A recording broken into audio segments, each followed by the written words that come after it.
Hello YouTube, back once again with my Last Man on Earth reviews. There was a week break from the show, but here we are again with episode 9, The Do-Over, and yeah, let's talk about it. This episode, the plot of this episode is Will Forte has almost hit his almost his breaking point when it comes to the rest of the gang. He does not like being married to Shell. Like, everyone else is giving him so much crap, which I gotta say, they're really mean to him, especially Jerry Jones. I mean, like, there's even a moment they just go out onto, like, they go to the complaint board, and every single thing is just about him. Like, guys, he's one of the last four people on Earth to your knowledge. Let's be a bit nicer here. And, but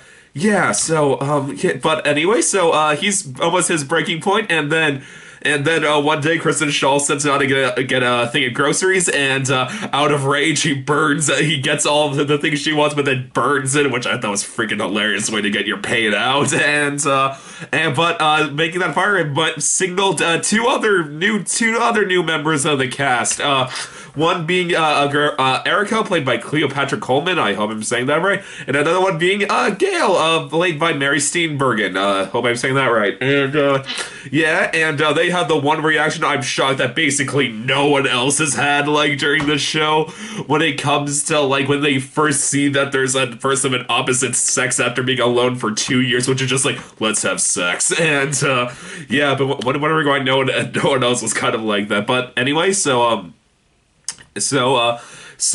Phil, though, is still married to Kristen Schaal, so he probably does the most bastard thing he's ever done. He does not only say that I'm not married, he also says that he has not met anyone else. He says by his knowledge, he's the last man on Earth, and then it's him. The rest of the episode is he goes to their house, and while they go to their house for dinner, trying to get sleep with them, and while the rest of the gang are off just like having a nice night with each other. And so let's talk about this episode. Phil, he has definitely become a bit too much of a bastard.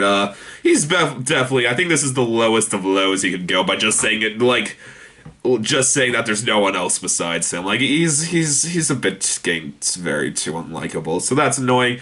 But besides that, though, I will say though, this episode's still very, very funny. This has had some really great lines. Like I said, the whole thing about how he gets all the groceries and then he burns them to get his anger out, freaking hilarious. Another thing is just when Eric and Gail first shows up, and then they just like ask, like, is there anyone else? And there's just like this long awkward pause. And you can just see Phil just waiting. Well, I could tell them that there's other people. They'll find out eventually, but if I don't tell them, I could sleep with them first. So that was hilarious. But I will say this, like, I'm saying Todd at the moment is, like, the real hero of the show, our most nicest character, because he was, like, while, like, Phil was out with the other two, and the other three were having a dinner together, they were all just hearing Jones like, oh, yeah, isn't Phil the worst? And Kristen Shaw's like, yeah, he's pretty bad. And Mel Rodriguez was the only one who was like, guys, he's not that bad of a guy. Stop being such a dick to him. Like, I couldn't blame Phil that much for kind of, like, not feeling that much pain for, like, dismissing them. They're really horrible to him. But so that was pretty funny. Kristen Schaal screwing with the famous pieces of artwork. I thought that was hilarious. I love all the jokes when it comes to the artwork. The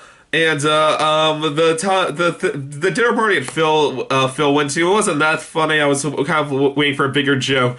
Some bigger jokes going on there, but there wasn't that much. It was kind of fun just seeing, like, how he kind of knew, like, I am the worst human being ever, what he would do, what he was about to do. And the only thing I kind of wish, like, I wish there was a bit of a twist, like a bit of a ball drop here, like maybe like either like they're lesbians, or like even better if they were cannibals. If they were cannibals and were trying to eat Phil, that would have been an amazing plot twist to go ride the rest of the season off of. Just them trying to the group of four being forced to fight those two. That'd be freaking hilarious. But guess not. And I will say this though, I am glad that basically Phil did hit his lowest of low. How they're basically all like, fuck you, Phil, at the end of this episode when all the cards came crashing down. So, All I can say though, another funny episode. Really wish they would tone it down with Phil, but still funny episode. See you next time, YouTube.